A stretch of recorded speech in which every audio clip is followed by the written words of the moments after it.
কুমিল্লার ভাষায় একটা কথা আছে, নিন্দে ফুল পিন্দে। নিন্দে মানে হচ্ছে নিন্দা করা, এটা আমাদের কুমিল্লার ভাষায় এটা বলে নিন্দে। আর ফিন্দে মানে পরা, আপনি এটা গায়ে দেওয়া। নিন্দে ফুল পিন্দে, যেই ফুলটার আপনি নিন্দা করছেন সেই ফুলটাই আপনি আবার গায়ে পড়ছেন, নাকে দিচ্ছেন অথবা খোপায় দিচ্ছেন।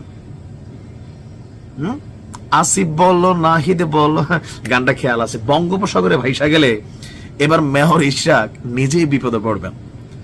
দিন শেষে বল প্রথমে গেল কি বলা হয় যে কোর্টে, সেখান থেকে আসলো আবার নির্বাচন কমিশনে, নির্বাচন কমিশন থেকে আবার কোর্টে, আবার আসলো এখানে। গত 22 দিন ধরে দক্ষিণ সিটি কর্পোরেশনের সকল কার্যক্রম বন্ধ।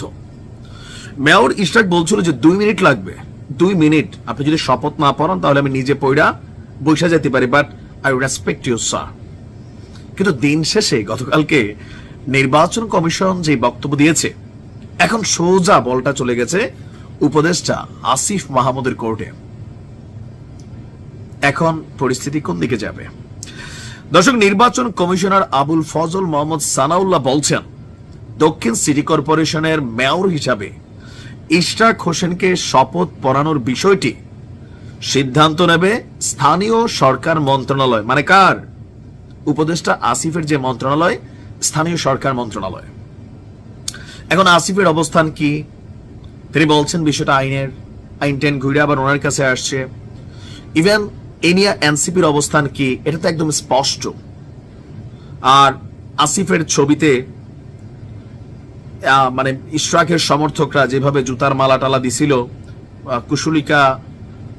কুশপুত্তলিকা দাহনা কি বলা হয়, এরকম করছিল। এখন সিচুয়েশনটা কোথায় গেছে? মেয়র ইশরাক কি ঝুঁকবেন?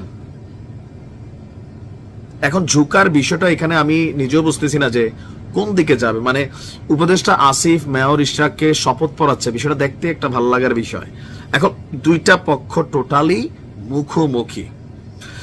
দর্শক, গতকালকে আপনার নির্বাচন ভবনে 6ষ্ঠ কমিশন বৈঠকের পর সাংবাদিকদের উদ্দেশ্যে যে বক্তব্য ইসি সানাউল্লাহর, যে ডিএসসিসি নির্বাচন নিয়ে আপিল বিভাগের পর্যবেক্ষণ বিশদভাবে দেখেছি, আমরা রেফারেন্স গুলো দেখেছি।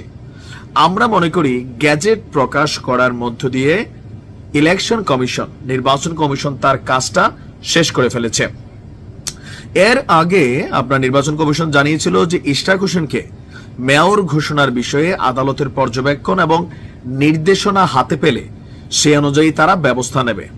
এখন নির্দেশনার কপি হাতে পেয়ে আবার আমাদের নির্বাচন কমিশনের এই ইসি সাহেব তিনি আবার দিলেন নতুন তথ্য। তো এখন এই নির্বাচন নিয়ে যে অবস্থা চলছে, আমরা যদি দেখি এখন বিভিন্ন কারণে আইনি জটিলতায় সামনে আসায় তাকে এখনো শপথ পড়ায়নি স্থানীয় সরকার বিভাগ। শপথ কি পড়বেন? তবে আমার কাছে টোটাল সার্কামস্টেন্সেস যেটা মনে হচ্ছে, উপদেষ্টা আসিফের মন্ত্রণালয় থেকে মেয়র ইশরাকের শপথ পড়ানো হবে না। এটা সামাও আমরা সরকারি যে আইনজীবী ছিল যে বক্তব্য শুনেছি এই নির্বাচন নিয়ে ইশরাকের অবস্থান, ইভেন বিভিন্ন বক্তব্য এখানে লম্বাচড়া হয়ে যাবে। টোটাল বিষয়টাকে পর্যালোচনা করলে এ টু জেড মিলেয়া মেয়র পদে ইশরাক আর বসতে পারছেন না।